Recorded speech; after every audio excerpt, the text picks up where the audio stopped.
Hi, this is Dave Basner, instructional technologist at Elmhurst College, and this is the third video in the series on the introduction to Qualtrics.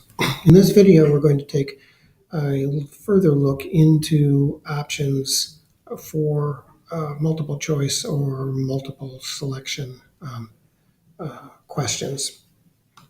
So once again, I'm going to create a new question here. It defaults to being a multiple choice question. In this case, we're going to do a little bit of something different here. Rather than having a scale of choices, which would be appropriate for a Likert scale and would be most likely to be able to use the automatic choices, we're going to do something a little bit different.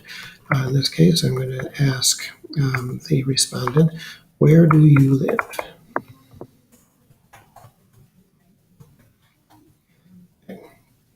I'm going to give them some choices.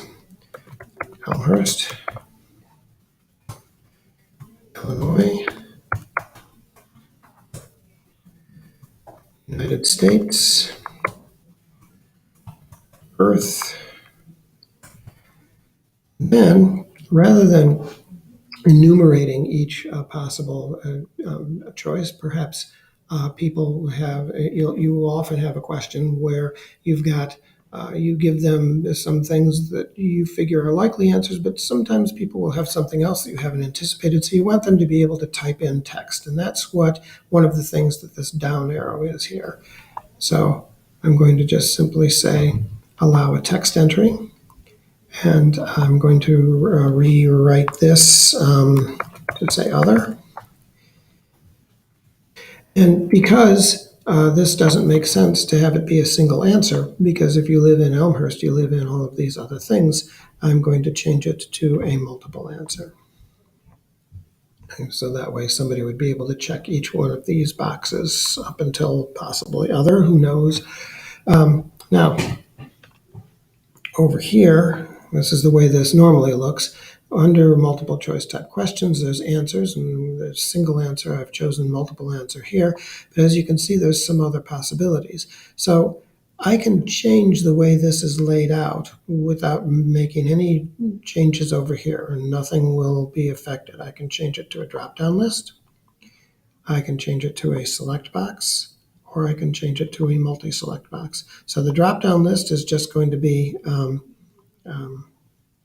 one possibility. They'll have to pick one. Select box will be the same thing, but multi-select box acts like multiple answers, and the respondent would be able to answer to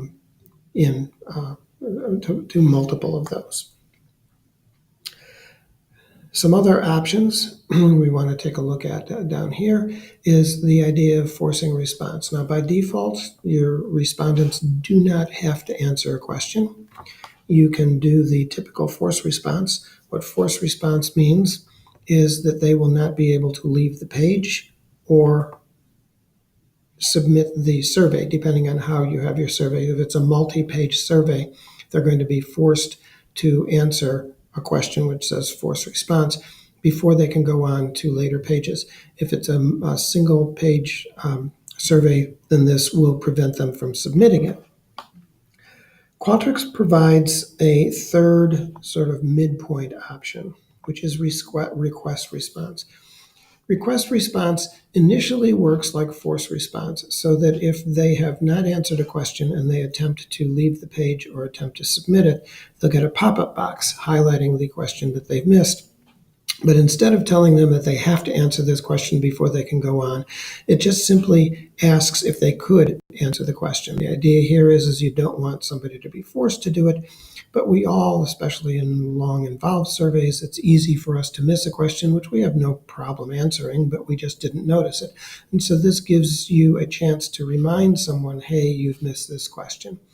If they then hit the submit or continue button after that without answering the question, it allows them to go on if you've said request response. Okay. That is going to be the end of the section in this introduction series of videos on multiple choice. In the next video, we will take a look at some other possible question types.